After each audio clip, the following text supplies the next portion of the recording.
Magandang araw po mga kasaka, kamusta po kayo? Salamat po sa patuloy na nagpa-follow sa atin pong TikTok account at sa mga bumisita po sa ating YouTube channel at nag-subscribe.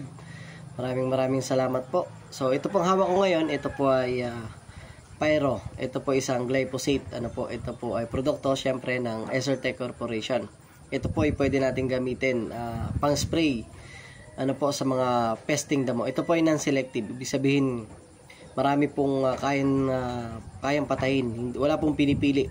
Pwede po natin itong gamitin sa paligid po ng ating bahay. Pwede po sa mga pilapil ng ating pong mga sakahan. Pwede po sa mga taniman natin ng niyog, taniman ng saging. Basta kahit saan po. Wag lang po itong i-spray na matatamaan po yung ating pong mga tanim na halaman.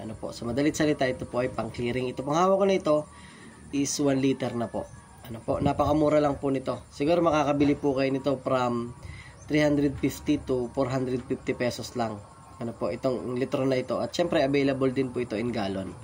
So ano po bang pinagkaiba nitong Pyro sa ibang glyphosate?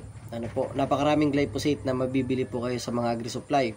Ang pinagkaiba po nito, ito po kasi is mataas ang adjuvant. Yung adjuvant po, yun po yung sticker niya. So siya po yung nagpapabilis ng pagiging epektibo ng atin pong isang lason o herbicide. Ito po ay meron 12%. Samantalang yung iba po ay 8% lang po ang kanilang adjuvant or yung sticker.